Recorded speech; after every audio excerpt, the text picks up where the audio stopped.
What's up guys, it's All Day Anthony, and in today's video, we are restoring the engine bay of this 1991 NA Mazda Miata. Let's go.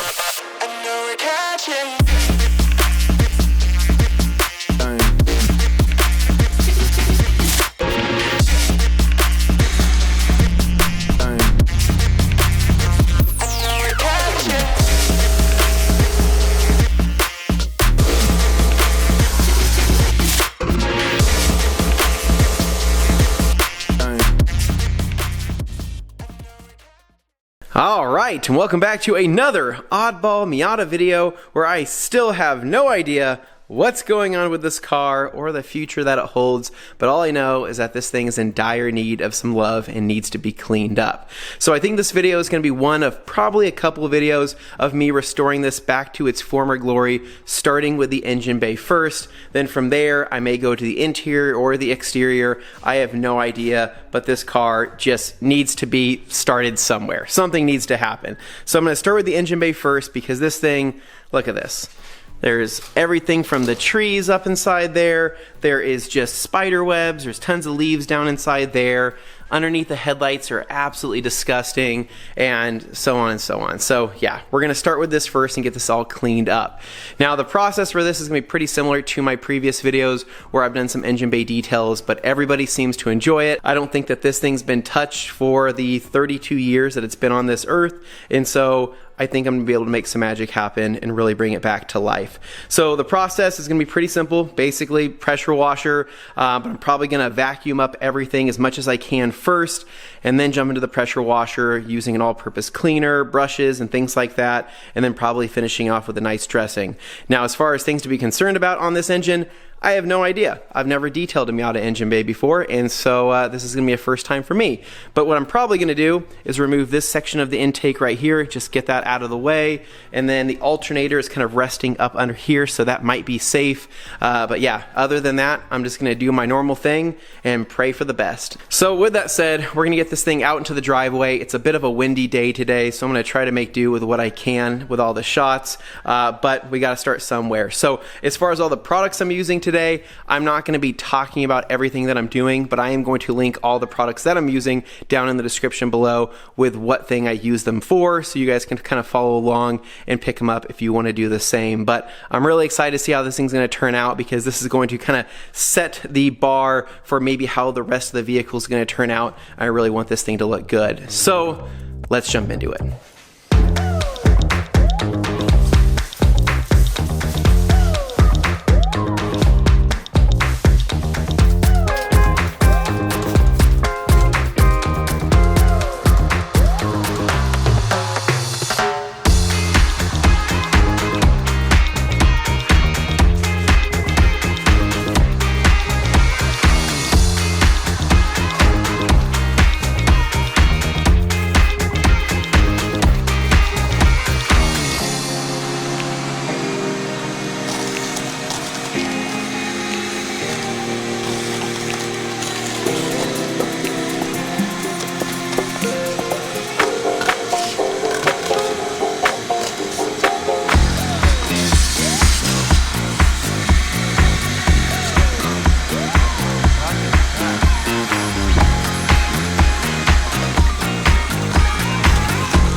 All right, so it's been about 2 hours since I finished everything up, got the car back into the garage, and I've just been letting the dressing kind of set up and cure, and I think it's finally ready to check it out. So with that said, I'm gonna get you guys on the tripod, and we're gonna see if all this hard work paid off.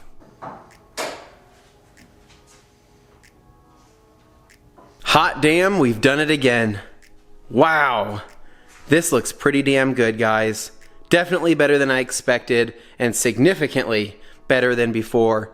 Kind of crazy seeing it without all the leaves and all the dirt everywhere. I got kind of used to seeing it like that, but now it's just, it looks like a well-maintained motor, and I'm so pumped on that. All of the hoses and everything like that are back to black and have a nice glow to them. And then the firewall, all of the paint peeking through, down here off the sides, underneath the headlights there, that side. Wow. Now what I wasn't expecting though is how good the underside of the hood turned out as well. I mean, there's actually some like gloss there, if you notice that, which definitely wasn't like that before, and I didn't really focus on that much. I was mainly focused down here, but that looks just 100% better. So I'm gonna walk you through the process here and kind of what I did in what order, so you guys can kind of understand the method to my madness, and then you guys can follow along if you want to attempt something like this yourself. So I'll explain things in order. All right, so quick and dirty recap. First thing I did was vacuum everything out. You guys saw me do that. Got rid of all the leaves, all the dirt, all the junk, twigs, everything like that. From there, got the car into the driveway and removed this portion of the air filter, and then bagged up this section right here, and then zip tied it so no water or moisture would get in. From there, I took Optimum Power Clean, diluted 5:1. It's an all-purpose cleaner that has some pretty good degreasing properties. Sprayed down the entire engine bay, but mainly focused on a lot of the painted parts just to start breaking down all that gunk and grime and everything in between. Once that kind of started to soak in, that's when I took Magic Wheel Cleaner. You guys have seen me use this before in videos. It's got an iron remover built into it, and I spritzed everything down with that as well. It's kind of like the 1-2 punch combo, and then after spritzing that down, I kind of let that soak and let that start to work. Focused on the hood here, Optimum Power Clean, a little bit of Green Star in the IK foamer, went through with some brushes, scrubbed everything down, and that was it. Kind of minimal effort, but it turned out pretty good. Then rinsed the engine bay pretty thoroughly, tried to get as much gunk and stuff like that as I could out of the corners, and then after that, went through with brushes with a little bit of soap in the bucket and just started agitating everything, adding more all-purpose cleaner as needed, or more Green Star, which is another all-purpose cleaner, in the foamer, and just kind of agitated things as well, because that provides maybe a little bit more lubrication once it's all foamed up. And once the engine bay was wet, I sprayed it down with my special sauce, also known as Kosh Chemi Motorplast, which is a designated engine bay dressing and protectant. So it's going to keep everything looking good and preserving it for a very long time.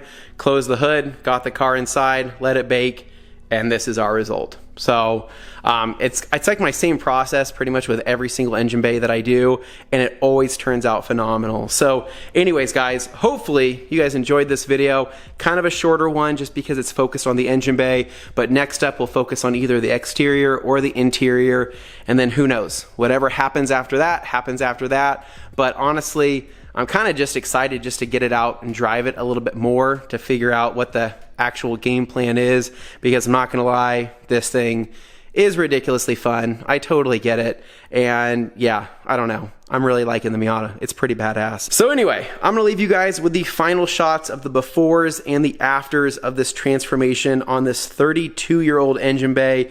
Hopefully you guys can appreciate it, and just know that this car will hopefully just kind of get better here in the next few videos while I figure out what the hell my plan is. So as always, if you guys just enjoy my content, please make sure to give me a big thumbs up, subscribe down below for more, and I'll catch you guys in the next one. Salty Anthony, peace.